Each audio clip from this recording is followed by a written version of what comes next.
Tell me, Smith, how long does it take one of your police cars to answer an emergency call? Well, on a call like I just made, the police car'd be there now.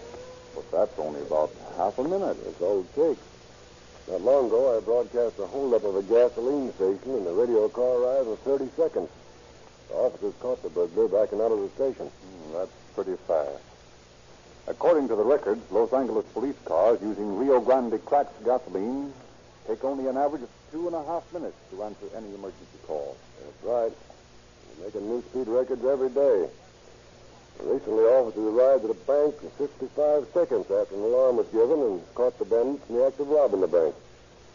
Rio Grande cracked gasoline deserves much of the credit for speeding up our emergency cars. Rio Grande cracked gasoline has something that you can't get in any other gasoline in this market. It's the only gasoline you can buy that's made by the famous Sinclair cracking process.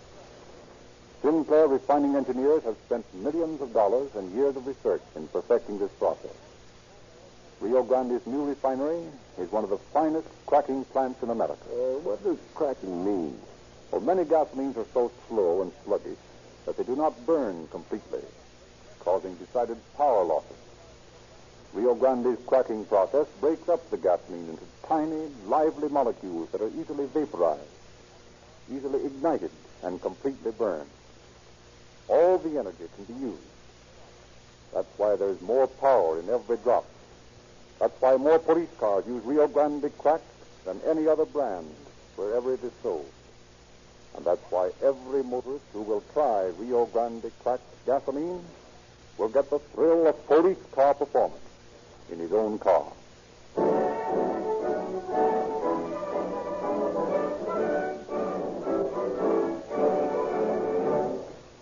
Once more, it is our pleasure to present Chief James E. Davis of the Los Angeles Police Department. Chief Davis. Good evening, friends. We all have heard the sentimental talk, such as is uttered in great volumes at this graduation time of the year, about youth and its opportunities. Much of what is said, most of it, in fact, is sincere. But too often, the young man or young woman, believing literally that the world is theirs, faces bitter disappointment when he goes forth from his college or school walls to face reality. Yet youth must be served. The training of our youth is a serious challenge to the older generation. Parents cannot pass this responsibility on to the schools. It lies squarely in the first instance at home. The boy or girl who has had unfavorable home environment and unsympathetic treatment from those he should love and respect is a boy or girl who has already traveled a long way along the road to delinquency and crime. Our story tonight tells of 3 such youths, all of them of high school age. They didn't have the right sort of surroundings. They tried to beat the game. How quickly and how completely they lost, you will soon learn.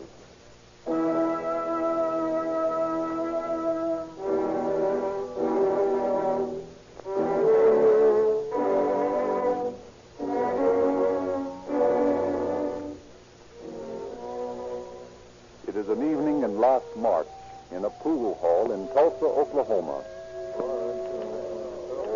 Ball in the side pocket. And a bad shot, wasn't it? Anybody seen Jack Parker around? Yes, Hugs. He's in the back room. Oh, thanks. Hey, Jack. Wait a minute. Oh, Suggs, what's on your mind? Well, I did it. Did what? Left home. Yeah? Sure. I get sick and tired of the whole outfit. Gee. Well, you want to come along? Where you going? One to the coast, I guess. How? Saw a good-looking Buick parked in the lot behind the market. Yeah? Yeah, and I got that 45 I stole. Well, do you think you can get away with it? Sure, pretty boy Floyd did, didn't he? Yeah, but they got him finally. Yeah, well, that's because he made mistakes. I won't make any. Come on, why don't you come with me? You got a blackjack? Well, yeah, but how about my Oh, ma? forget your ma. She done anything for you but try to make you go to work? The heck with parents. Well, yeah, but... Yeah, they never understand you. They always treat you like kids. Listen, we're grown up, Jack. You and I can blast our way through anything. Well, what do you say? Well, okay. All right, let's lift that Buick.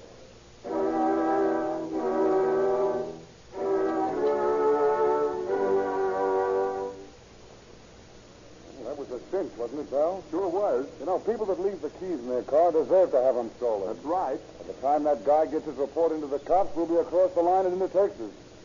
Say, what's that town on ahead? It ought to be Bristol. How much money you got? 85 cents. Well, I got half a buck. How's the gas? In just a minute till I see. It's almost full. Well. Hey, look, there's a kid flagging a ride. Let's take him on, huh? Okay. Slow down. Maybe we can use this.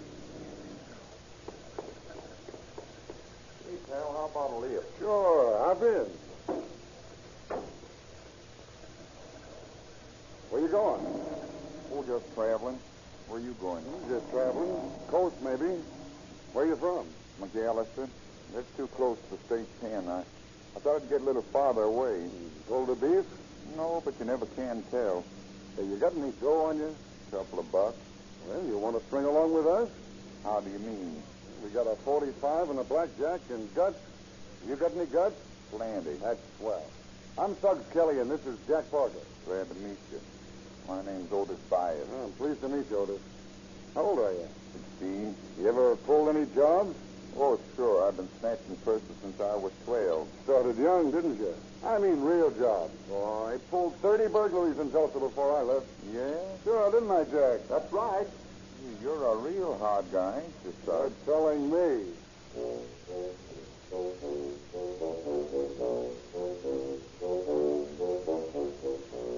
A few hours later, the adolescent bad men roll into Oklahoma City. At a traffic intersection, they are stopped by the red light. Hey, don't move till I get back, will you? Where you going, Suggs? You see that guy standing waiting for the light to change? Well, he's going to contribute. There's a stick-up, mister. What? You heard me. You see this gap? Well, turn around, get in that car, and keep your tracks shut. But, Move and be quick about it. But listen here. Button up your mouth. Okay, Jack, take it away.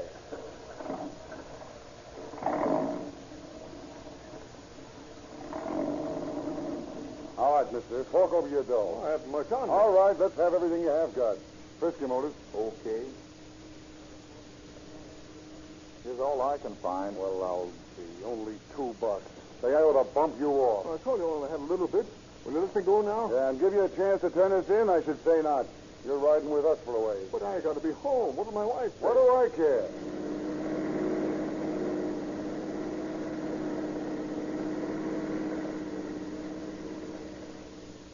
Okay, Jack, we're past the city limits. It's good and dark in here. Right. Slow down. All right, open that door, Otis. Hey, what are you going to do? This is your station. Get out. Slow down, I please. can't. I'm sorry we're in a hurry. Jump. Well, I'm afraid. Shove him, Otis. No. Go on, scram. Okay, Jack. Let's go. A lot of trouble for $2, but we'll be doing better in El Paso. What do you mean? Gas stations.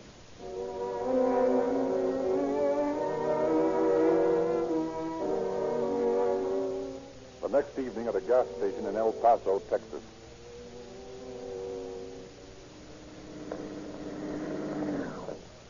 Yes, sir. How many? Fill her up. Yes, sir.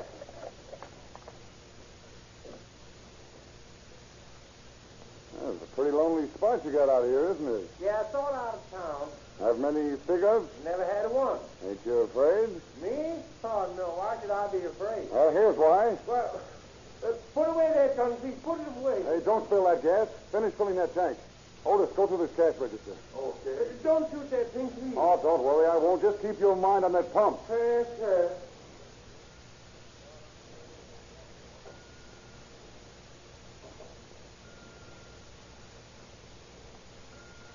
There you are. Pull up. That's swell. How about Otis? You got the dough? Yeah. Okay, Jack, let's go.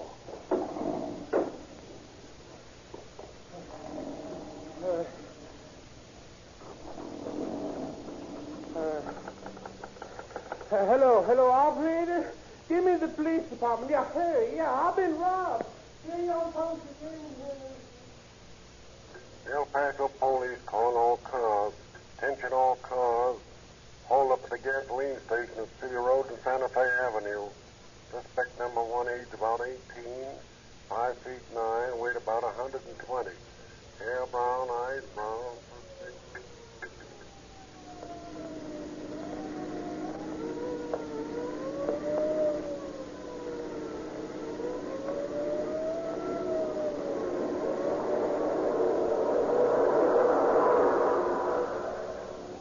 Sergeant, there goes that hold-up car. Are you sure? Yeah, 1930 Buick with Oklahoma plate. Look at him go. Step on it.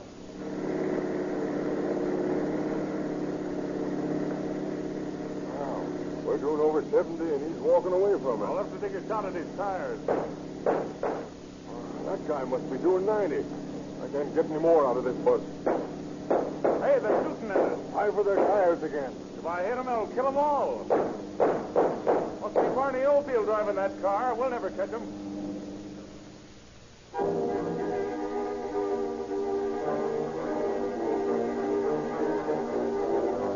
Realizing that by now their car is hot, the three young bandits abandoned it at Lordsburg, New Mexico, on Hopper Freight. Early the next evening, they rolled into Tucson, Arizona. Come on, guys. Let's get over this rattler before the shack's this. What town's this? Oh, can't you read? Tucson, Arizona. Oh, this is where they changed Dillinger, ain't it? Yeah, that's right. Gee, we got to be careful in this burg, then. Oh, Dillinger was dumb. He let him get him. He wasn't on his toes. Well, we better not turn any tricks here. What do you want to do, Starve? Go to one of those charity camps for bums. Well, no, but... Oh, nuts. We're going to take a car out of this burg, and if you don't want to come along, you can stay here and rot. Sure, I'll go along, Suggs. It ain't that. All right, then stuff it. Now, look, Otis. We'll pick up a car and get some dough from the driver. Yeah, but we only got a blackjack and the gas. Well, you're using the gun, and Otis is using my blackjack. Now, I ain't got nothing. Okay. Then you wait for us at the city limits to get kicking. Now, look, Otis. We'll find a stop sign when there ain't a lot of traffic, and then we'll...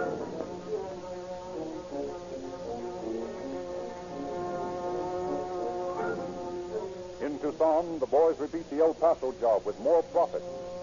They take the driver of a Ford for $63, dump him at the city limits, drive the car to Buckeye, Arizona, and abandon it. Otis and Suggs board a train to Los Angeles, and Jack Parker follows them by bus. 2 days later, they're reunited in a cheap rooming house on Main Street. Well, boys, we're as clean as a hound's tooth. We've dropped the hot cars. We haven't been identified to amount to anything, and here we are in L.A. where the pickings are easy.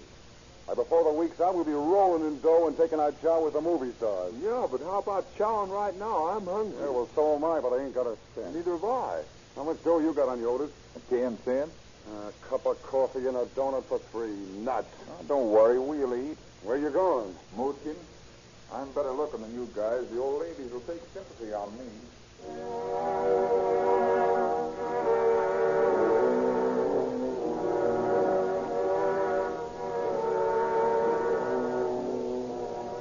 Boy, this chili sure tastes good. I'll say. I'm going to have one of those 6 pieces of pie, too. Gee, how'd you do it so quick, Otis? You was only gone a couple hours, and you came back with $3. Oh, it was easy. I just put on the poor young kid look and waltz up to some old hay bag and tell her I'm hungry. They just shell out. One of them wanted me to come home with her. Yeah? Sure. Said she'd make a home for me. I told her I'd like that, but I had to say goodbye to a friend of mine, and I'd come out to her house tonight. You going? Oh, I should say not. What do I want to live in somebody's home for? I don't like homes. That's the reason I left mine. Otis, watch your ears. Otis, mind the baby. Not me. I'm through with home life. Me too. Yeah, and that goes double for me. Oh, listen, I forgot to tell you that this pie I'm eating was donated by a copper. Yeah? How come? Well, I nicked a corner cop for 10 cents. Told him I'd lost my car fare. Oh, boy, that's funny. Gee, I'd be afraid to do that. Yeah, sure you would. That's what's the matter with you, Jack. You're chicken. Oh, no, I'm not, son. Oh, you ought to still be in Oklahoma. You ain't up to our speed, is he, Otis? I'll lay off the kid. He'll learn. Yeah, he'd better. Well, what'll our first job be, Sub? Well, we ought to be able to steal a couple of cars. No, not in this town. These coppers here are tough. How about snatching purses? Oh, that's kid stuff. Let's get into big time. Take it easy at first. That's what I say, Suggs. That's what you say. Listen, you don't know anything. You see, Suggs, we got to get the lay of this place before we start any big stuff. Yeah? Well, maybe you're right. Sure I am. Now, we'll go out tonight and get ourselves a few pocketbooks. That'll feed us for a few days. Oh, I want to use my gas. Oh, take it easy, will you? You'll have plenty of time for that.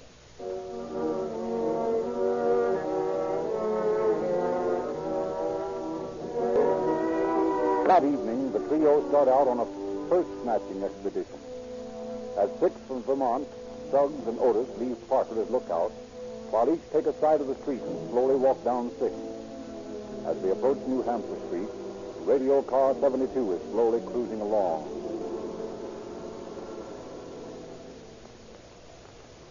Hey, Ellen, notice those two kids? Where? One on one side of the street and the other right across from it. Yeah, look kind of suspicious. Pull up and I'll talk to him. Hey there, buddy. Where you going? Try on the other one, Ed. Come back here. Hold on fire. He got away. So did mine. They're up to no good. Got to keep our eyes open. Right. Calling car 72. Hey, there's a call. Calling 72 at Berendo on the 4th. A dog barking. A dog barking. Well, I guess we got to take it.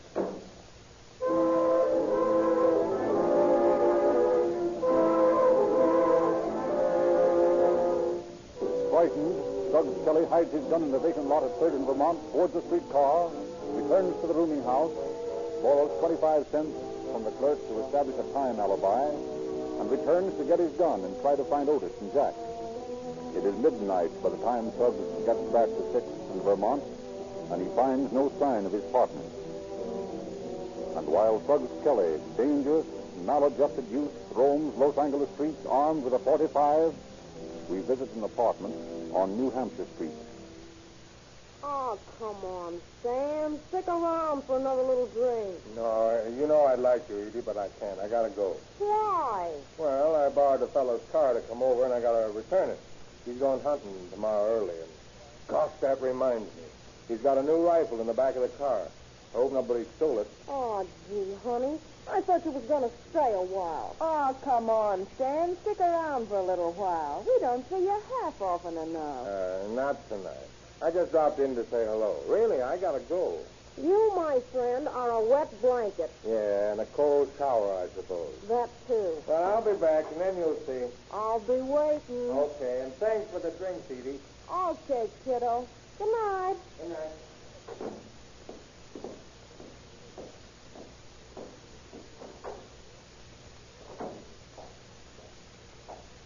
Pick him up, Bud. You heard me. I ain't got any dough on me. Yeah, well, we'll see about that. Keep your hands away from that car seat.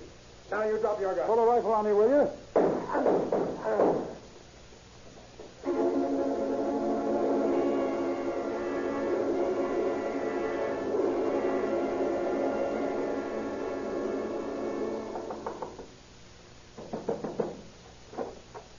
Hello, girls. Who are you? Police officers.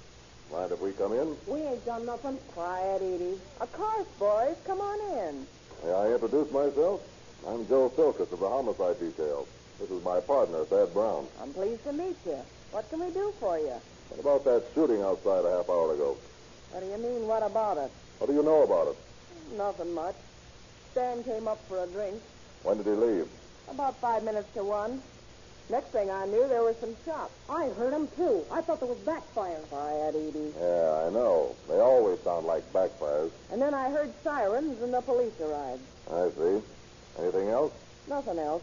Who killed him? How should I know? Know him very well? Yeah, we've been out with him a couple of times. Quiet, Edie. You girls willing to appear at the inquest tomorrow? What for? To identify the body. What's all the fuss? Oh, I've been looking for you. This is my husband, Detective Silkus. Yeah, I imagine so. I want the girls down at the coroner's office in the morning. Did you see if they're there? How about it, Stella? We're clean. I'll have them there. Thanks. Let's go, Thad. Any angles there? I don't think so.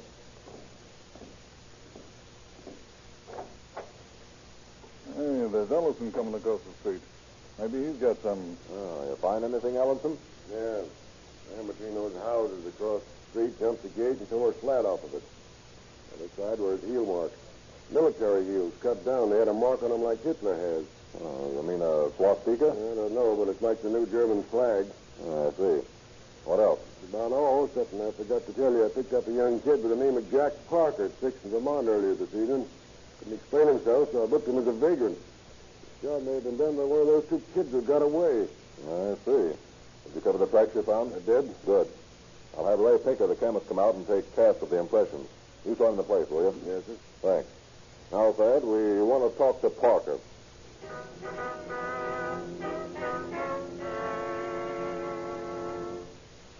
You're Jack Parker, huh? That's right.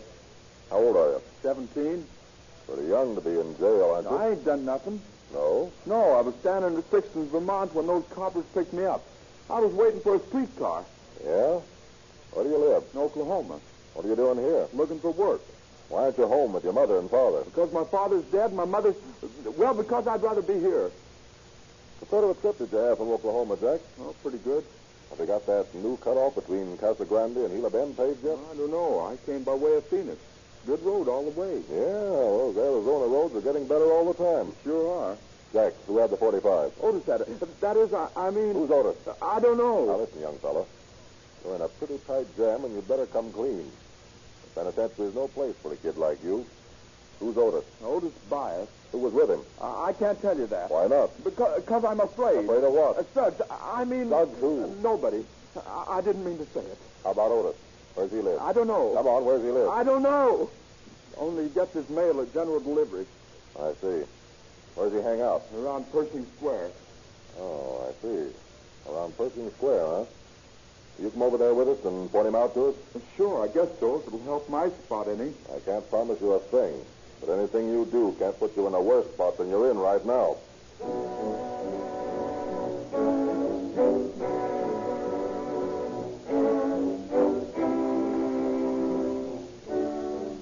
So to Pershing Square go the strange trio of two policemen and the unfortunate youth. Across the fountain they sit, Brown and Silkus watching Jack, waiting for the signal which will tell him that Otis has appeared. Hours pass and nothing happens. Finally, Silkus grows impatient and walks over to Jack. Otis hasn't showed, huh? Not yet. Let's go over to his room, huh? I don't know where it is. Oh, yes, you do. You lived with him, didn't you? Well, yeah. Okay. Show us the way, then. Well, all right, but I'm afraid of what Otis and Suggs will do to me. Don't worry. They won't get a chance.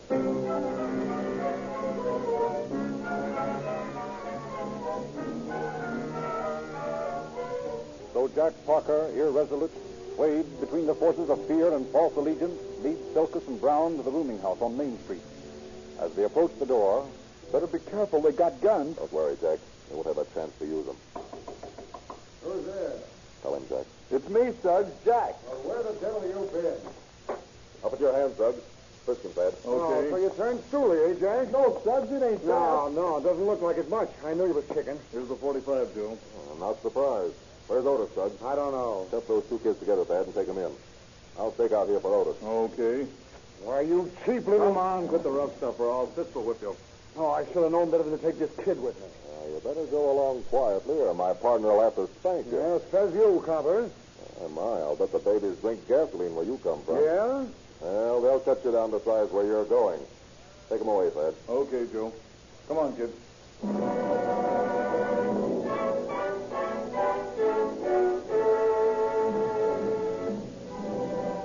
For 2 hours, Silkus staked out in the room, and then...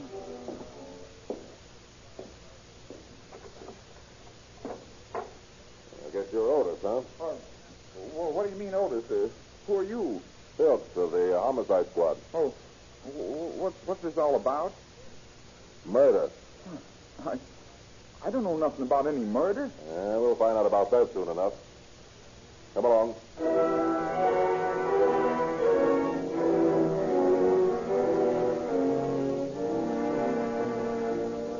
With all 3 boys in custody, Detectives Daniels and E.G. Brown of Wilshire Station gather evidence while Silkus and Brown center their attention on Suggs Kelly.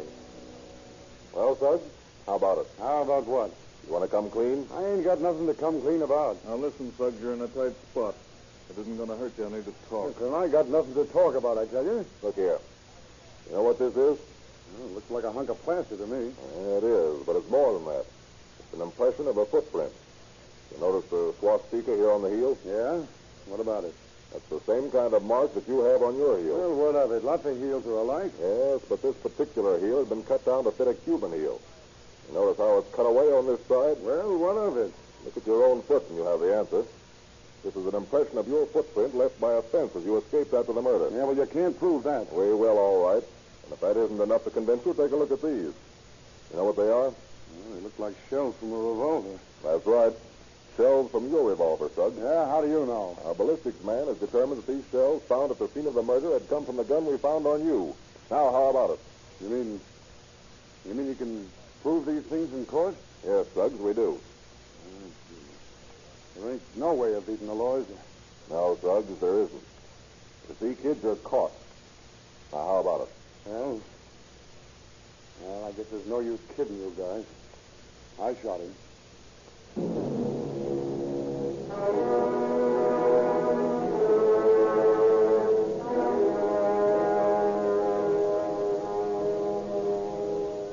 After hearing the case presented by Deputy District Attorney George Stallman, Wendell Suggs Kelly changes his plea to guilty and throws himself upon the mercy of the court.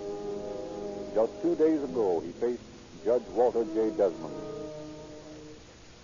Wendell Kelly, before I pass sentence upon you, have you anything to say? No. In view of your plea of guilty, and in view of your youth, the court has decided to be lenient with you, Wendell Kelly, and I hereby sentence you to serve the rest of your natural life in San Quentin Penitentiary.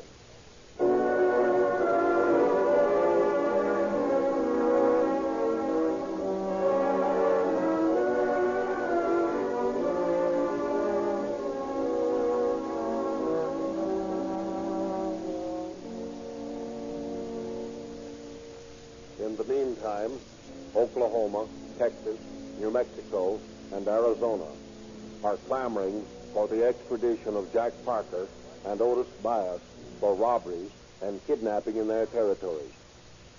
It is interesting to note that this trio of unfortunately maladjusted youths were in custody and their confessions obtained in 5 minutes less than 24 hours after they had committed their first job in Los Angeles, despite the fact that there were no clues but 4 empty shells at the actual scene of the crime. Thank you, Chief Davis.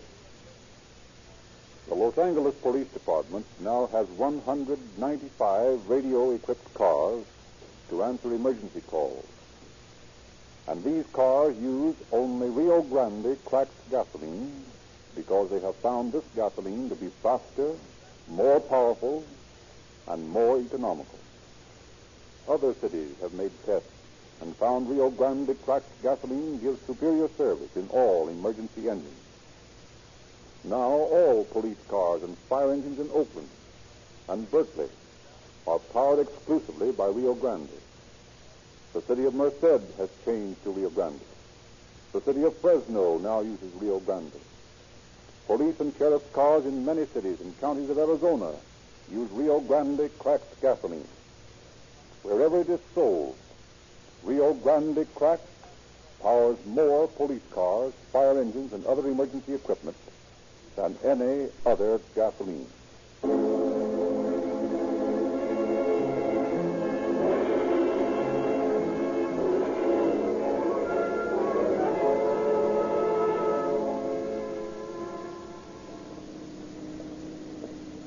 Calling all cars. Attention all cars. Los Angeles Police calling all cars.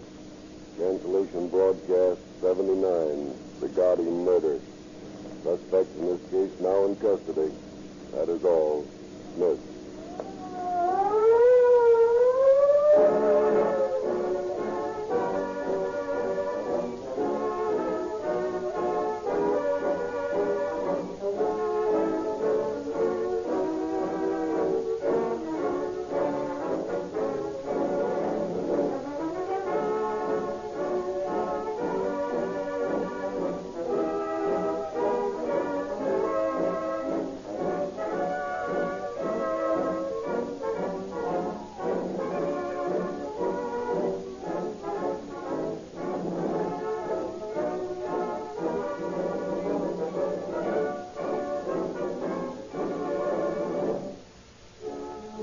Your narrator, Frederick Lindsley, saying good night for the Rio Grande Oil Company.